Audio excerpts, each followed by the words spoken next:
Remue ménage. Remue ménage.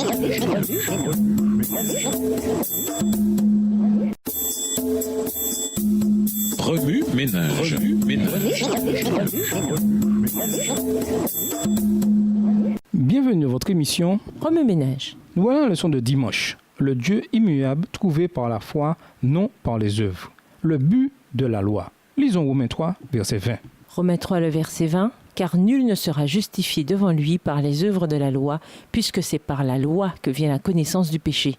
Quand on ignore la loi, c'est-à-dire n'importe quelle partie de la loi, on la transgresse inconsciemment. Comme le Seigneur désirait qu'aucun de nous ne se perde, il a mis en place un mécanisme pour que nous sachions ce qu'est le péché. Il a écrit sa loi pour nous sur le mont Sinaï. Cette loi a été préservée jusqu'à nos jours dans les Écritures et fonctionne comme un système d'avertissement qui nous dit à quoi le péché ressemble dans notre vie. C'est ce que Paul explique dans Romains 3, verset 20. La loi permet seulement de prendre connaissance du péché. Paul est on ne peut plus clair. La loi ne nous sauve d'aucune manière. Dans Romains 4, le verset 15, il affirme que la conséquence de la transgression de la loi, c'est la colère de Dieu, et confirme à nouveau que là où il n'y a pas de loi, il n'y a pas non plus de désobéissance à la loi. Si Dieu ne nous avait donné que la loi, nous serions perdus. Heureusement, elle fait partie d'un système à deux volets. Le second volet se rapportant à la foi et à la grâce salvatrice de Dieu. Dans Romains 5, le verset 20, Paul enfonce le clou. La loi a pour rôle d'exposer le péché. La seule chose qui puisse nous racheter, c'est la grâce sacrificielle. La loi est intervenue et alors les fautes se sont multipliées. Mais là où le péché s'est multiplié, la grâce de Dieu a été bien plus abondante encore. Pour ceux qui décident de suivre le Christ, la grâce et la foi dans la promesse divine jouent un rôle beaucoup plus enthousiasmant dans leur vie. Sa promesse vient à notre secours. Lisons Genèse 15, verset 6. Genèse 15, verset 6. Abraham crut en l'Éternel, qui le lui compta comme justice. Dans les Écritures, Dieu promet à maintes reprises de nous sauver de nos péchés, c'est-à-dire de la seconde mort, et de nous donner la vie éternelle. Il a expliqué cette promesse à Abraham. « Je rendrai tes descendants aussi nombreux que les étoiles dans le ciel, ou les grains de sable au bord de la mer. Tes descendants s'empareront des cités de leurs ennemis.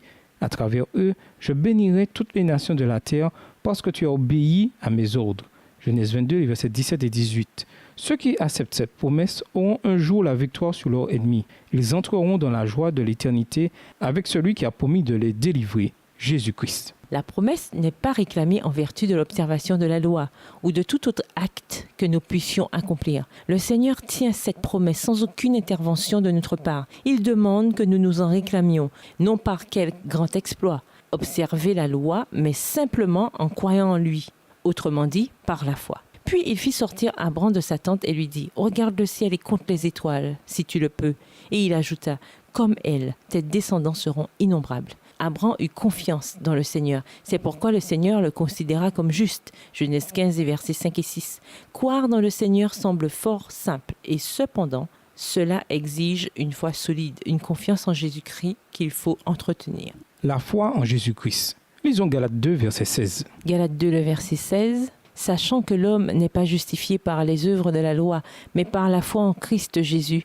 Nous aussi nous avons cru en Christ Jésus afin d'être justifiés par la foi en Christ et non par les œuvres de la loi, parce que nul ne sera justifié par les œuvres de la loi. La foi en la promesse fait toute la différence entre la vie et la mort. Ce concept est plus difficile à saisir parce que la foi n'exige pas que nous remplissions une liste de vérification comme l'observation de la loi.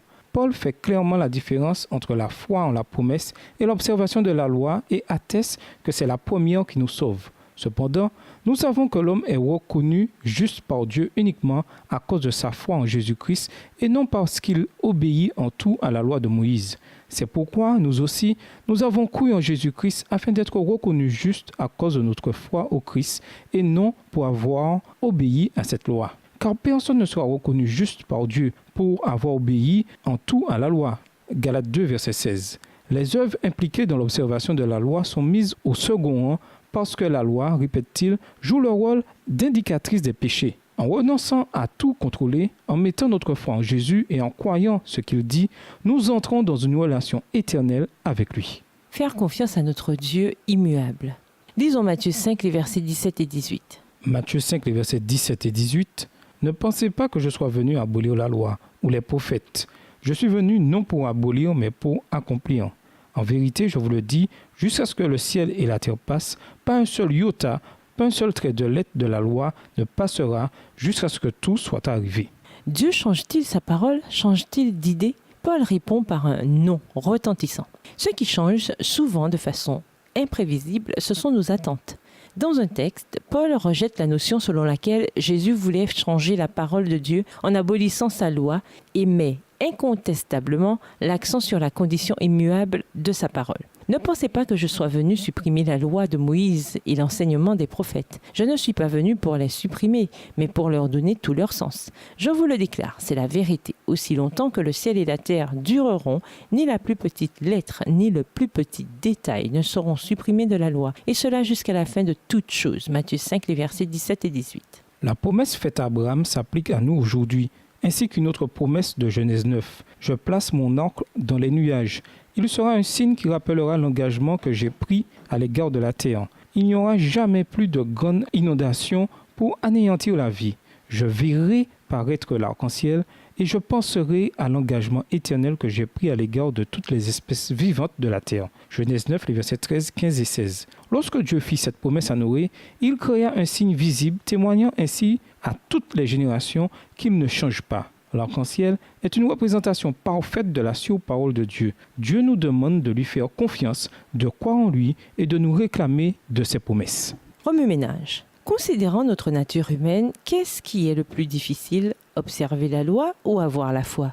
Si la loi a l'intention de révéler le péché, et si Dieu ne change jamais, alors pourquoi ou pourquoi pas les définitions du péché subiraient-elles le moindre changement? Au revoir. Et à demain si Dieu veut. Remue-ménage. Remue-ménage.